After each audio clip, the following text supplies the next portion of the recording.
हरिओम। आज 24 अप्रैल है। तो अभी जो भगवान योग भ्रष्ट के बारे में बता रहे हैं उसी को ही बोल रहे हैं आगे कि चिंता नहीं है। तो मुझे बोल रहे थे जन्मों के बारे में। वो योगी जन्म ले लेते हैं किसी संस्कार और धनी के घर में, फिर बचपन से ही इसी मार्ग में आ जाते हैं। उसका नाम ही योग भ्रष्ट कहते हैं। श्री भगवान उवाच प्राप्य पुण्यकृतां लोकान् उषित्वा शाश्वती समाः शुचीनां श्रीमतां गेहे योग भ्रष्टो विजायते। इन्हीं को ही योग भ्रष्ट कहते हैं अर्जुन। पुण्य वासना के कारण पुण्यकृताम लोकान प्राप्य, माने स्वर्ग लोक भी प्राप्त कर लिया। उसके बाद शाश्वती समाह उषित्वा, सैकड़ों वर्ष तक वहां रहने के बाद शुचि नाम, शुचि माने यहाँ पवित्र संस्कार, पवित्र संस्कार के घर में श्रीमताम, श्रीमता माने धनी। अब ये धनी घर में क्यों बताया? संस्कार के घर में ना, और उनको ढूंढना नहीं पड़ेगा गुरु, ज्ञान प्राप्त करने के लिए कहीं ढूंढना नहीं पड़ेगा। पिताजी ही जानते हैं संस्कार घर में, इसलिए सबको बचपन से मिल जाता है, ये बताते हैं। सेकंड है शुचि नाम। उसके अंदर कोई गर्व नहीं होता है, कोई घमंड नहीं होता है, ईमानदार रहता है। श्रीमता माने धनी, अर्थात धन के लिए फिर उसका मन, उसका जीवन प्रयत्न नहीं चलता है, क्योंकि ऑलरेडी धन है। धनी परिवार में आता है। अब जैसे भगवान बुद्ध देव है, धनी परिवार में जन्म ग्रहण किया। अब वो धन उपार्जन करने के लिए, पेट पालने के लिए, जीविका के लिए कोई चिंता नहीं करनी पड़ी, ये अर्थ है। तो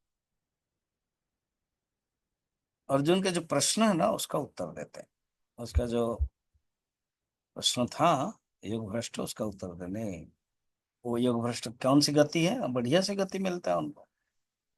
तो वहां स्वर्ग आदि प्राप्त करने के बाद यहाँ आ जाते हैं, और यहाँ विभूति संपन्न कभी राजा के घर जन्म होते हैं। अजात शत्रु जनक आदि सब राजा हैं, के घर में जन्म ग्रहण करते हैं। और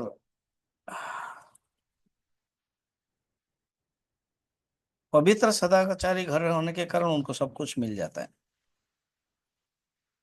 और धनी के कारण होने के कारण विषय भोग स्पृहा तो थोड़ा कुछ जो था ना, वो बस यहाँ पर भी भोग करने के लिए सुविधा हो जाता है। भोग तृप्ति की सहायक होती है, और विशेष ज्यादा धन उत्पन्न करने के लिए समय नहीं जाता उसका, कि उसी के लिए प्रयत्न करे और साधना ना करे, वो नहीं होता है। शुचि नाम श्रीमतम पतया योनि बीज कर्मादि शुद्ध है, इसलिए भाग्यवान के घर में जन्म ग्रहण करते हैं। उसी को ही कर्म भ्रष्ट, योग भ्रष्ट कहा जाता है।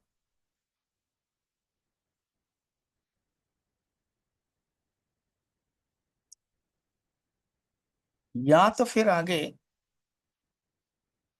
नेक्स्ट पक्ष कि योगी के घर में भी जन्म लेता है।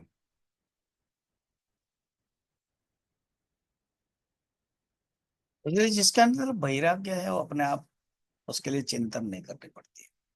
वैराग्य अपने आप हो जाता है।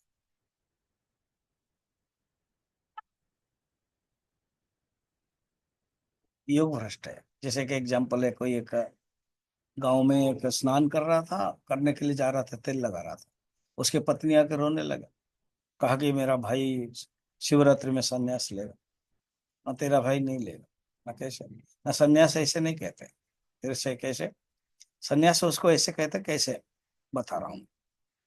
बस तेल खत्म किया, गामछा पकड़ा और निकल गया, उसको कहते हैं वैराग्य। ऐसे पूर्व जन्म के वैराग्य किसी बात को लेकर के हो जाता है, योग भ्रष्ट ही होंगे, है ना।